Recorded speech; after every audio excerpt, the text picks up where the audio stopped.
Leaving the land that bred him felt like both a relief and a burden.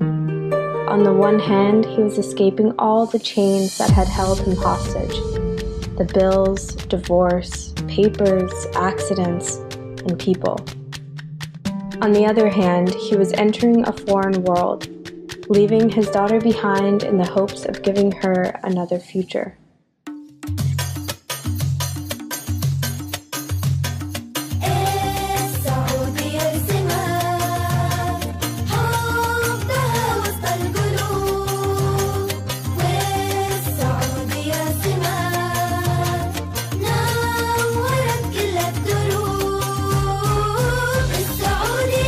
His first day was not as eventful as he anticipated.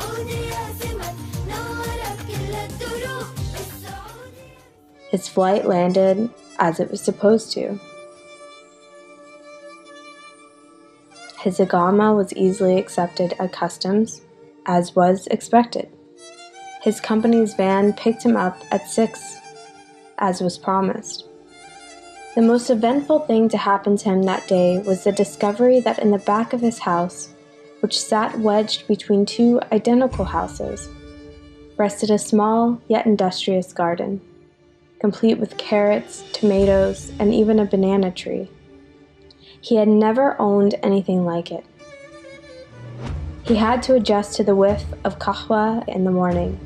He wasn't used to seeing men dressed in crisp white thobes and women donning black cloaks that carried the breeze when it passed. He had to get used to the rather chaotic driving that seemed to follow no rules except those set by nature itself. Even the sound of Arabic and the call to prayer that rang through his ears were foreign and harsh, yet inexplicably calming. There was something about this place that both frightened and excited him. But it was always within the compound that he felt safe and at home. He never quite understood why, until a colleague announced loudly one afternoon after an exceptionally hot, frustrating day, thank God for this place, my own little America." That's when he noticed it. The Disney-like houses, the out-of-place green lawns that grew quickly next to piles of sand, the recreation center, complete with a pool and a bowling alley and a restaurant that served burgers, and a box stereo that blasted Michael Jackson. This was America, but in Saudi Arabia.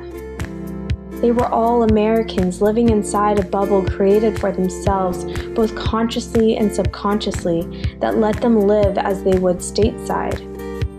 There was no need to leave the compound's gates unless you wanted more groceries than the commissary could provide, or perhaps just a new pair of shoes. Some residents would venture miles away from the compound to explore the surrounding area, including the shores of the Red Sea. Even then, however, they traveled with other Americans and found places where they could drink and listen to a little 80s rock after scuba diving. It was a world that was entirely fabricated, imported, and isolated.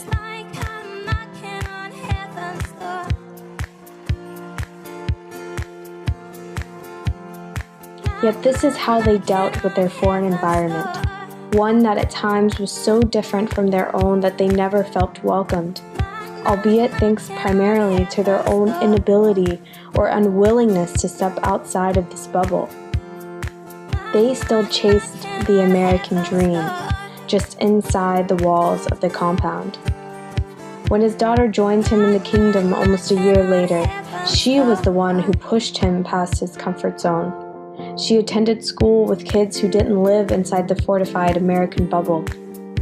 She grew up in a world that was not the same as her father's. Although this mysterious country still felt foreign to him, to her it was home.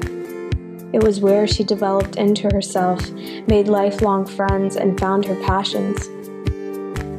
For him, it was merely a resting point on the way to his new future. A future that ultimately existed back in America. When it was time to return there, his daughter was heartbroken. This difference in youth experience and realities would ultimately create tension between father and daughter. He was ready to settle and live once more in the land of his forefathers, while she couldn't have been more restless. America was only desired as a name etched onto her passport. It was the rest of the world that she reached for. He wanted to make a new life for his children, and ultimately gave his daughter an uncontrollable zest for the world. Her future lies thousands of miles away from his. From the moment he got to Saudi Arabia, and until the moment he left, he only felt at ease inside the fortified concrete walls of the compound, among the American cluster within. He rebuilt his home in a country that he felt never accepted him, and one in which he never accepted. But it accepted his daughter, and she embraced it. She is a part of a generation that he will struggle to understand. A generation of wanderers, migrants, and global citizens, souls that feel home isn't in an American suburb, but a corner of the world that they may never actually discover.